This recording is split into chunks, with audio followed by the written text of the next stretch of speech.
Kita kemarin berakhir di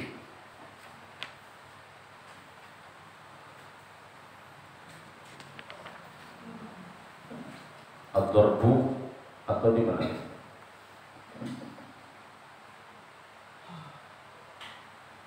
Baik, sebelum kita mulai, kita hadiahkan dulu Al-Fatihah kepada Ma'alif di hadapan kita,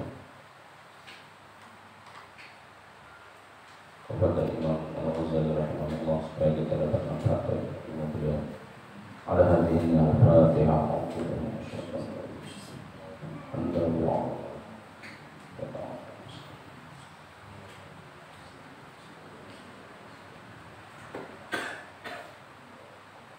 Kita kemarin sampai wara'ul sholihin, ya, yang berkitab guru PI-nya ada, wara'ul muttaqin pulang. Silahkan dibaca. Gus Wawan.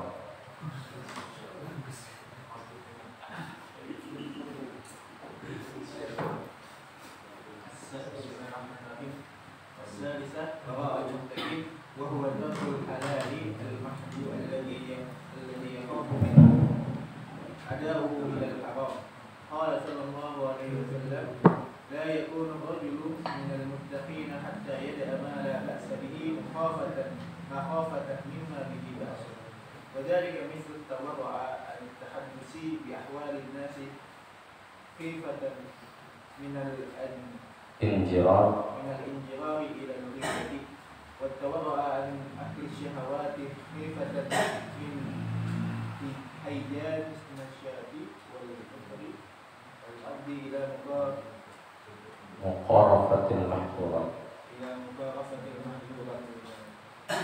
Coba pemahaman secara umumnya betul. Warahnya orang yang bertakwa. Warahnya orang yang bertakwa yaitu meninggalkan yang halal murni, alladzi yukhafu minhu, yang ditakutkan ada'uhu ilal haram, gawiannya itu kepada yang haram, dikhawatirkan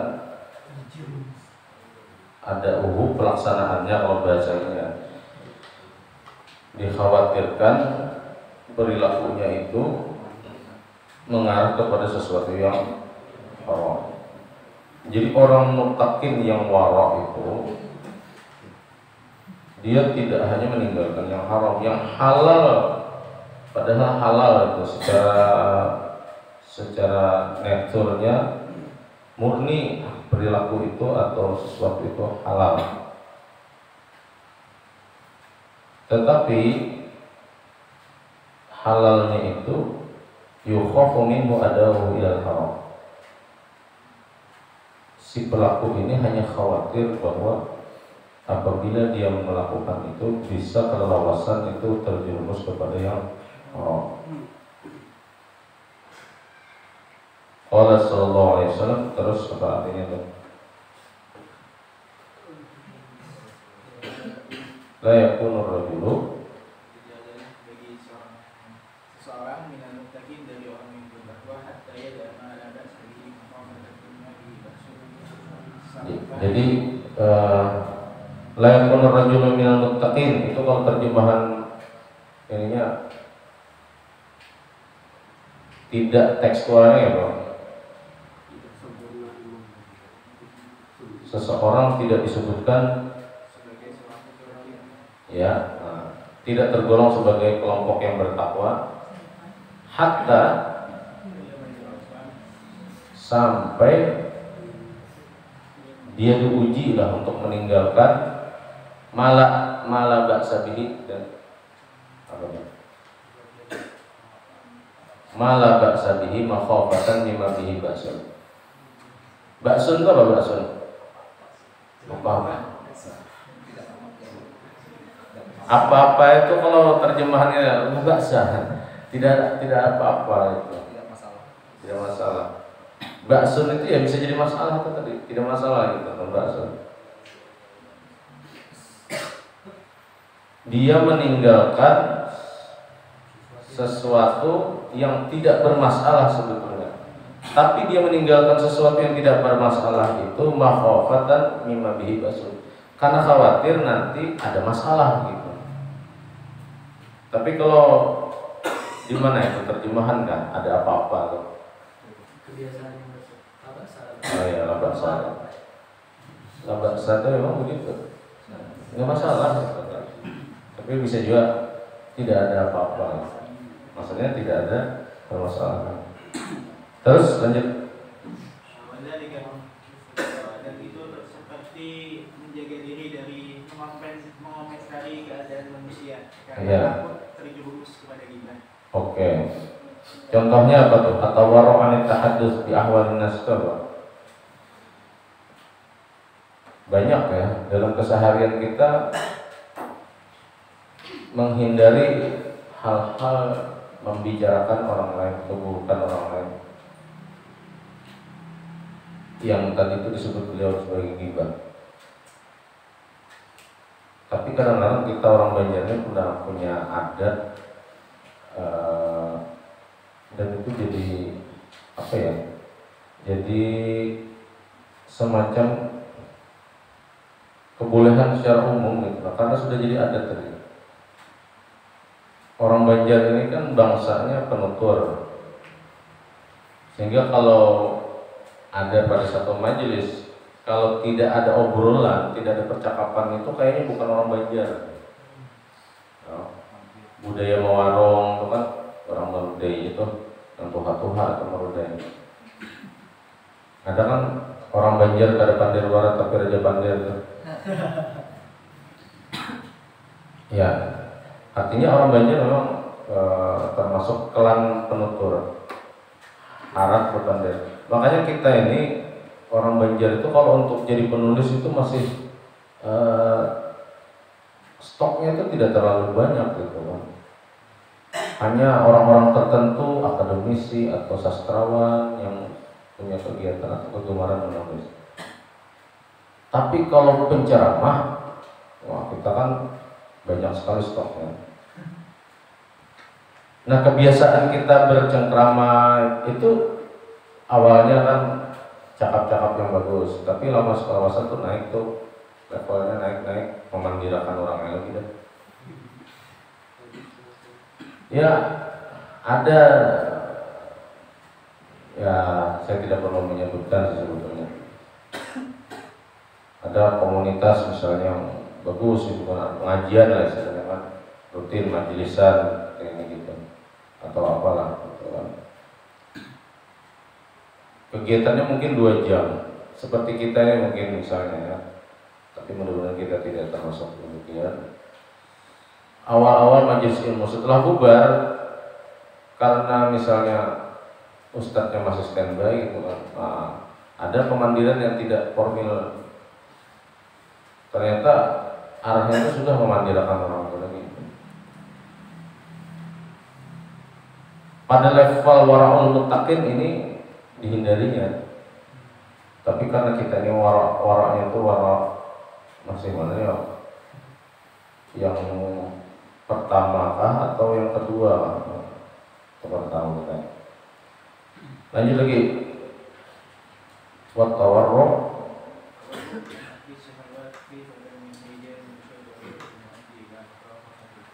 dan menjaga diri dari memakan yang disenangi karena takut menjadi motivasi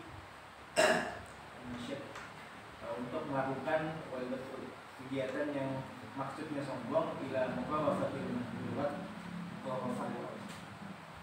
jadi maksudnya hijan itu kalau semangat itu berkobar, semangat bergelora, menjadi stimulus untuk nasyat dia. Nasyat itu apa? Semangat gitu ya. Wal batar itu ya sesuatu yang boleh menjadi tidak boleh karena salah penggunaan.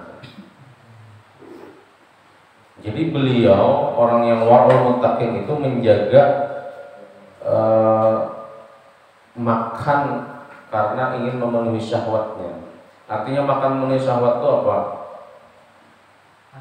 Sebertaan menu hendak dicobai. Nah, jangannya situ ada 10 menu, semua hendak dimakan dan nasinya jubung terus gitu. Jika hendak makan rasa semua menu juga, ya kalau usah pakai nasi, ambil lauknya aja nah. Boleh dijual kan?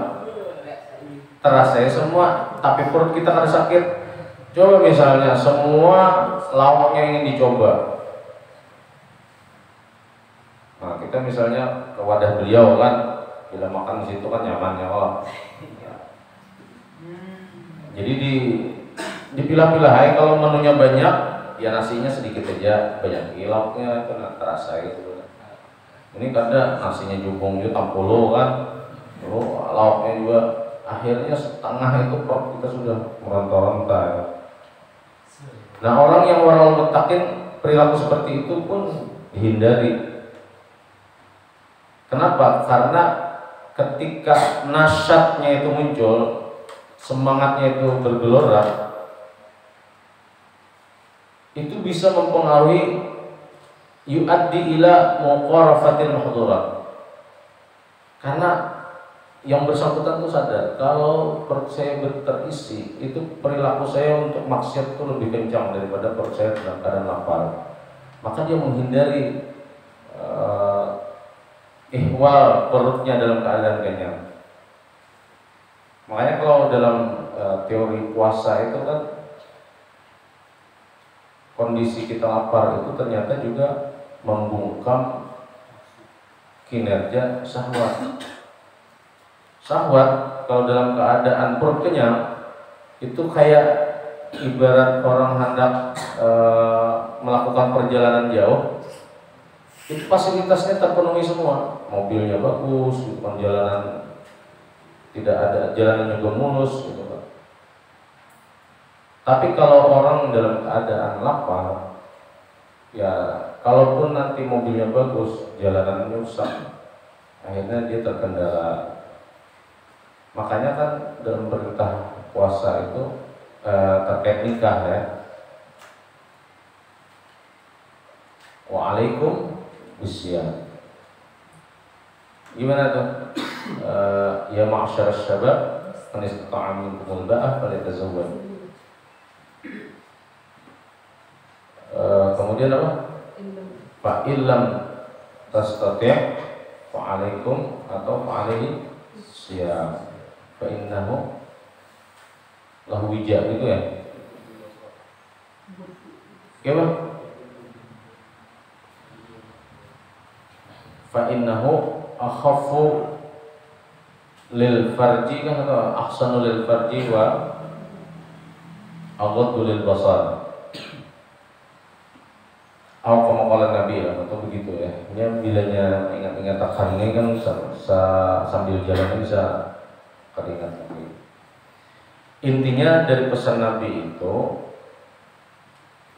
kalau mengatasi keburukan syahwat itu diantaranya adalah dengan puasa, karena kondisi lapar itu tidak menggairahkan kita untuk melakukan hal-hal yang bersifat dosa. Begitulah barangkali ya. Jadi al-muaddi ila muqarafatil mahdhurat, yang menjerumuskan atau mengarah kepada sesuatu mendekati yang mahdhurat, yang sesuatu yang terlarang. Jadi keadaan perut kenyang itu di satu sisi bisa berbahaya. Yang keempat, baca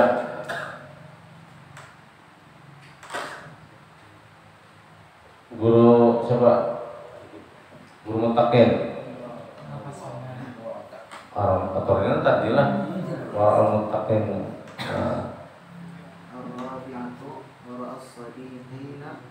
Wara'us siddiqin. Siddiqin. Ya. Siwallahi Allah Ta'ala maufan min sarafi sa'atan minal umri ila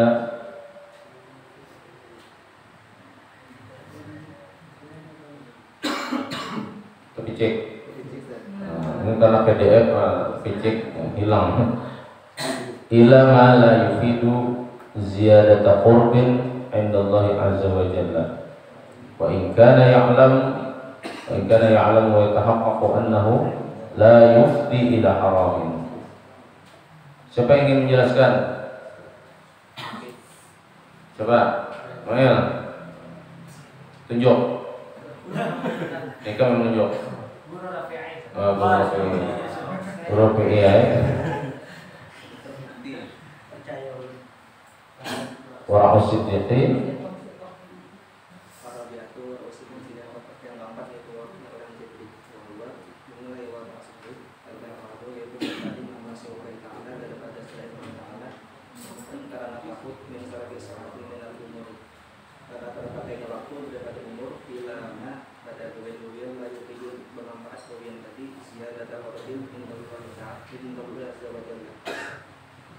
Menambah kedekatan sisi Allah Ta'ala. Karena ilamu adapun adalah ya yang tidak bermanfaat tadi, ilamu diketahui baik kata dan diyakini yang tidak bermanfaat tadi, anamu bahwasanya yang tidak bermanfaat la yukti tidak membawa ila haramnya kepada yang haram. Hadid darajatu melalui derajat luar kalau derajatun al kaki semuanya tadi itu keluar daripada pandangannya orang ahli fikih. Illa kecuali yang termasuk pandangan ahli fikih derajat ula itu dari yang pertama bahwa warak usuli itu warak yang orang warak usuli itu warak saksi kalau kudati dan akid. Oke. Jadi yang keempat warak as-siddiqin, waraknya orang-orang yang bergelar as-siddiqin. As-siddiqin ini lebih tinggi dari al-muttaqin. Abu Bakar as-Siddiq itu bergelar as-siddiq itu karena level dia untuk membenarkan apa yang Rasulullah sampaikan di saat orang-orang lain tidak membenarkan itu melebihi nilai ketakwaan beliau. Tahu kalau sejarahnya Sidin dapat gelar as-siddiq? Ya. Hanya musimnya Isra Mi'raj pasti disampaikan orang itu. Gara-gara kisah Nabi menyampaikan Isra Mi'raj kan? Beliau mengalami peristiwa Isra dan Mi'raj. Kemudian di saat orang-orang tidak ada yang membenarkan, bahkan siapa tuh yang menjebak Sidin? Abu Jahal. Kalau dalam kisahnya itu kan Rasulullah semacam dijebak lah itu kan di hadapan orang-orang. Lalu didatangkan Abu Quhafah ini kan, Abu Bakar. Jadi Sayyidina Abu Bakar jangankan nyebepadah kayak itu, nyebepadah di belakang sini ada musuh datang. Aku tetap percaya di sini. Di belakang bukit ini ada orang sekumpulan musuh-musuhan datang menyerang kita. Ya. Meskipun faktanya siapa kira musuhnya bakal lahikan ada juga kan. Artinya sesuatu yang mustahil pun tetap aku percaya. Nah dari situlah beliau bergelar as-siddiq. Jadi as-siddiq ini itu tingkat kepercayaannya itu luar biasa.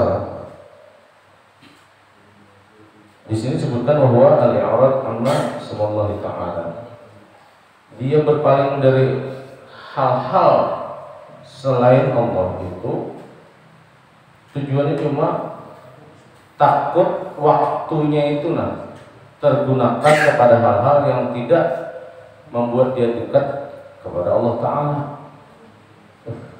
Ngeri ya. Kita nih sama orang nih ngomong ini. Sekejapan mata aja hitungannya itu perilaku yang digawi itu tidak membuat dia dekat dengan Allah Ta'ala itu dihindari.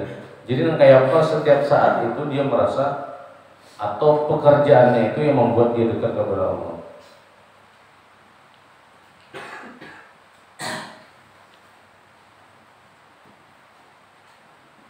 Jadi wa in kana bisa yu'lamu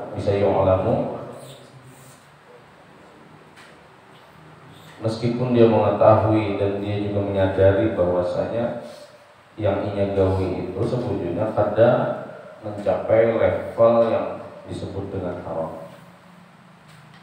Oke, empat lah berarti. Empat kedudukan ini semuanya tidak dialami oleh ahli fikih menurut beliau, kecuali yang level 1. Level 1 itu bisa dialami oleh ulama-ulama fikih, yaitu tadi sikap menjaga diri seorang yang terkait dengan persaksian misalnya, atau menghakimi. Berarti ini bicara tentang fikih fikih jinayah. Oke. Ini lebih cenderung ke situ lah, fikih jinayah. Itu semua menurut beliau, kalaupun bisa, ya hingga di situ aja ulama fikih itu bisa wara', bisa menghindari saksi-saksi yang tidak sesuai atau misalnya tidak memenuhi derajat atau syarat untuk menjadi seorang saksi. Bisa bersikap menjaga diri di situ. Lanjut lagi, guru BI tunjuk.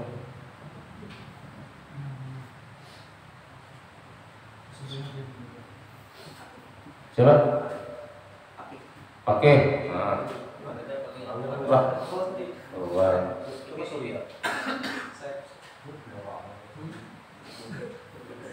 Guru Fitri.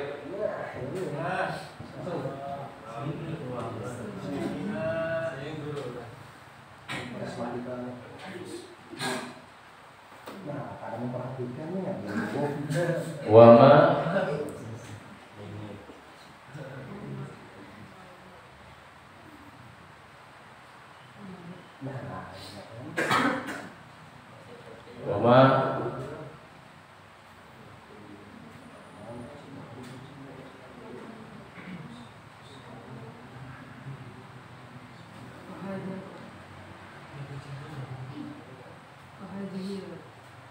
lain wama yuqdahu yuqaddahu atau yaqdahu. Itu majhul atau ma'lum? Guru bacanya apa? Pian bacanya apa? Maklum aja, bukan majhul.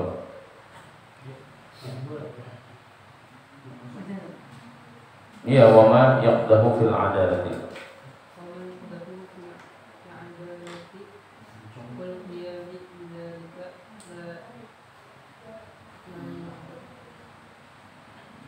Saya cenderungnya begini, wa ma yaqdahu fil adalah itu juga masih lanjutan dari waraknya yang darajatul ula, wara'us syuhud wal qada wal qada, wara'us syuhudi wal qada'i wa ma yaqdahu fil adalati, dan apa-apa hal yang merusak dalam penegakan keadilan. Ulama fikih itu sekitar situ saja. Kalaupun itu mereka wara' gitu, mereka menjaga hati. Wal qiyamu bidzalika la yamfil isma fil akhirah. Nah, terus. Baca situ. Wal qiyamu bidzalika la yamfil fil akhirah qala Rasulullah sallallahu alaihi wasallam. Liwa bisah.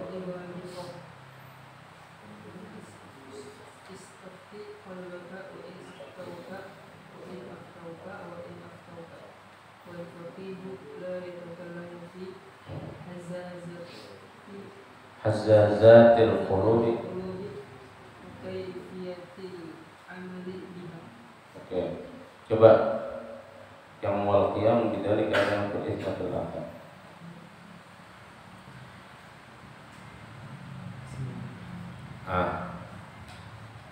Adapun meskipun mereka bisa qiyam bidzalik, mereka bisa menjaga diri, mereka bisa menerapkan wara' dalam syuhud, dalam qada, dan juga tentang wa ma yaqdahu fil adalah gitu kan. Mereka bisa melakukan itu, tapi itu semua la yamfil isma fil akhirah, tetap tidak menutup kemungkinan melahirkan dosa juga nanti di akhirat gitu kan. Karena ini masih wilayah fikih menurut beliau. Nah, beliau kemudian mengutip sabda Nabi, qala Rasulullah sallallahu alaihi wasallam li Wabisah. Rasulullah bersabda kepada Wabisah. Wabisah coba sahabat Nabi ya, Wabisah bin Ma'bad, orang yang apa ya, sidin ini pokoknya hidupnya terus saja Wabisah. Dan Rasulullah sayang juga kepada beliau. Jadi Wabisah ini suatu hari hendak bertakun lawan Nabi, apa perbedaan baik dan buruk lah mungkin begitu, dan bagaimana mempertahankan dua hal itu, maksudnya melakukan kebaikan dan menjauhi keburukan. Tapi belum Wabisah bertanya, Rasulullah sudah mau menangguhi. Wabisah, sini kamu, tahulah sini. Yang hendak takun akanmu, hendak jawab di sini. Padahal Wabisahnya belum bertakun lagi, tapi sudah terdetek dalam hati. Ini juga bagian daripada kelebihan Rasulullah SAW. Istafti qalbak, tanyakan kedalaman hatimu. Nah, artinya di sini Imam Ghazali melibatkan qalbu gitu kan. Sandarannya apa? Sabda Nabi ini. Jadi libatkan hati, tanyakan hati untuk setiap perilaku, entah itu kebaikan ataupun keburukan. Karena kadang-kadang wa in aftauka, meskipun orang-orang itu menganggap apa yang ikam gawi ini bujur, tapi tetap libatkan hati lebih dulu. Karena bisa jadi perasa kita aja baik, perasa kita aja bujur, tapi ternyata itu di sisi Allah ternyata rusak. Kenapa? Karena hatinya tadi. Wal faqihu la yatakallamu fi hazzazatil qulubi. Dan ulama-ulama fikih itu jarang menggubris atau membahas tentang penyakit hati atau jiwa. Wa kaifiyatil amali biha, dan juga bagaimana mengatasinya. Mereka lebih cenderung bicara tentang sah tidaknya, misalnya bicara tentang sholat saja misalnya kan, yang menjadi pembahasan mereka syarat sah salat dan seterusnya. Tapi jarang membicarakan bagaimana hati, ihdarul qulub seperti yang kemarin disebutkan, khusyuk itu bagaimana, itu tidak dibahas. Sehingga khusyuk itu tidak jadi syarat sah sholat dalam konteks ilmu fikih. Jadi kita meskipun tidak khusyuk sholatnya, kalau dalam kacamata ulama fikih tetap sah sholatnya. Tapi kalau bagi ulama-ulama qalbu yang kita sebut dengan ulama-ulama tasawuf, itu bermasalah. Secara zahir mungkin sah, tapi secara batin itu membuat apa yang kita lakukan tidak diterima. Ini penilaian Imam Ghazali. Ulama-ulama fikih itu jarang berbicara tentang penyakit hati dan bagaimana mengatasi penyakit tersebut. Bal fi ma yaqdahu fil adalati faqat. Tapi mereka lebih sering berbicara tentang hal-hal yang merusak keadilan saja gitu. Fa inna jami'a nadhul faqih murtabitun bid dunya allati biha salahu tariqil akhirah. Karena kebanyakan pandangan ulama-ulama fikih itu selalu terikat dengan dunia. Ujung-ujungnya untuk maslahat dunia, gitu kan. allati biha salahu tariqil akhirah, yang dengan fikih itu atau dengan dunia itu haknya kembali ke dunia ya, kebaikan-kebaikan jalan menuju akhirat sebetulnya gitu.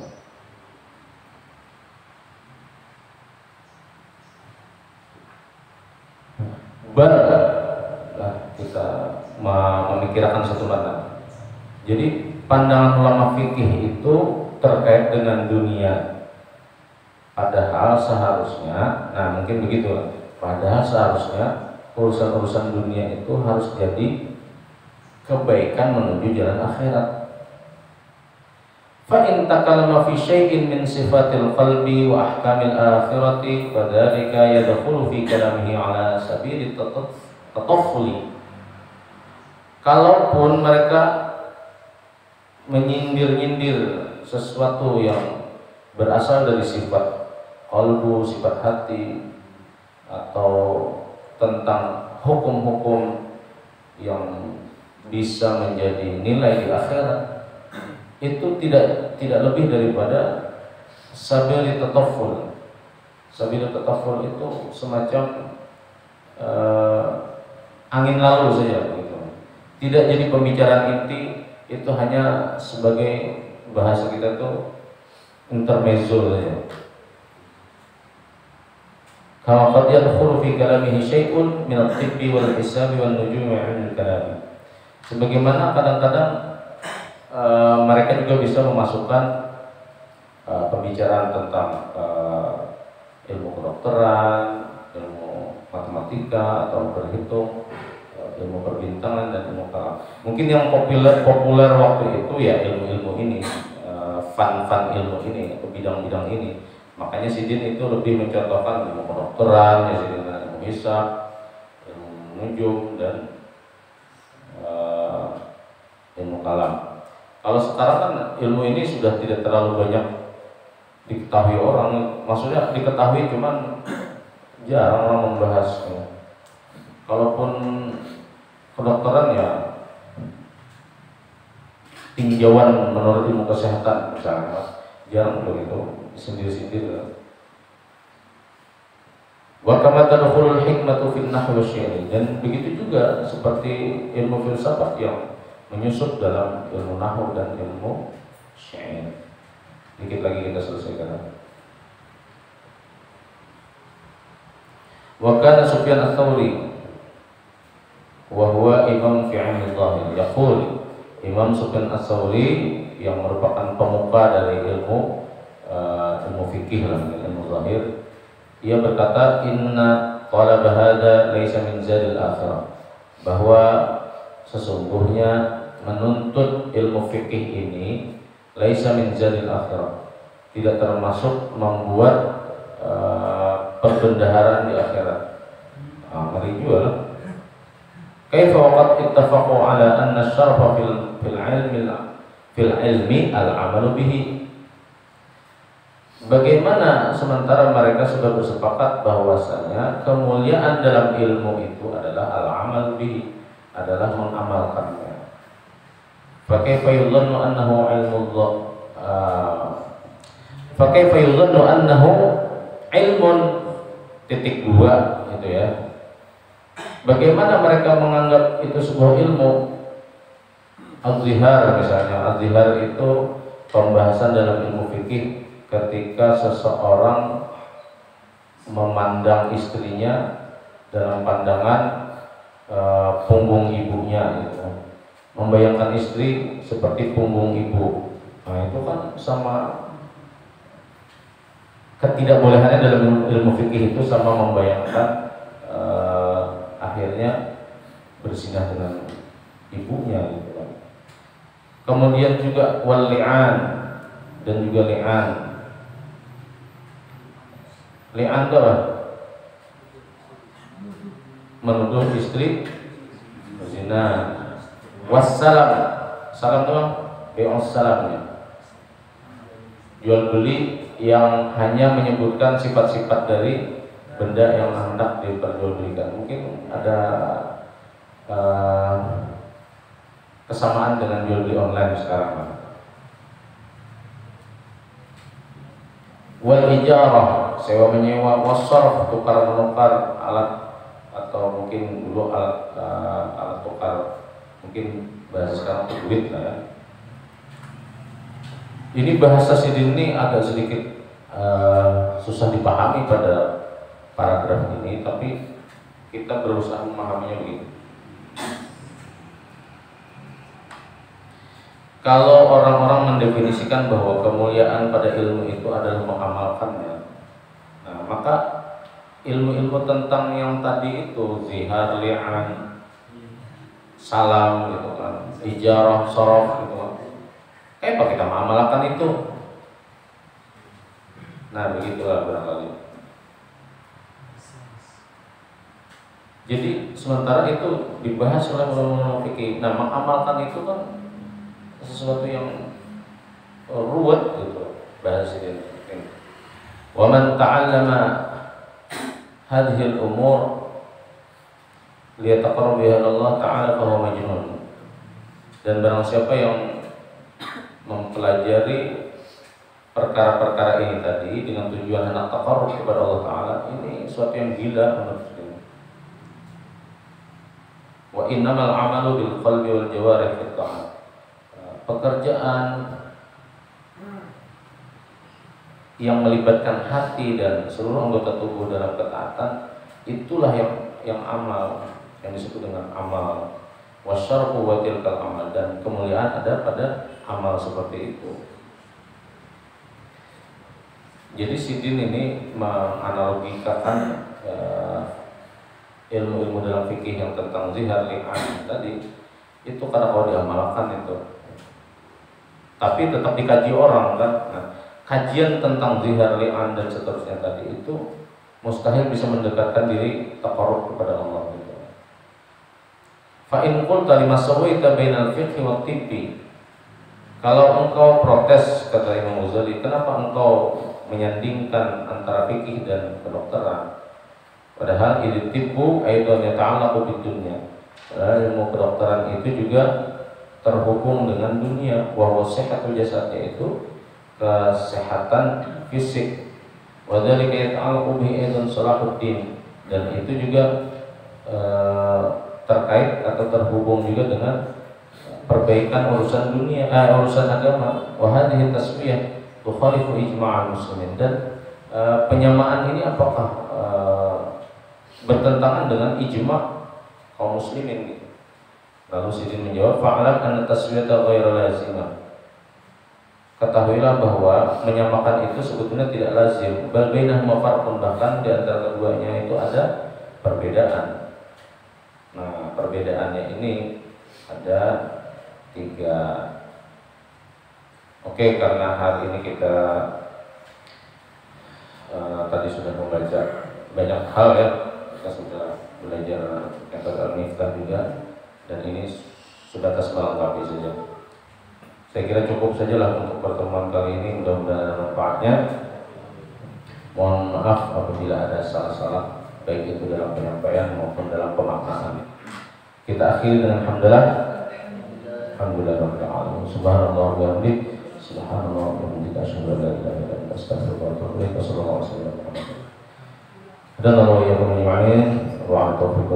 Assalamualaikum warahmatullahi wabarakatuh.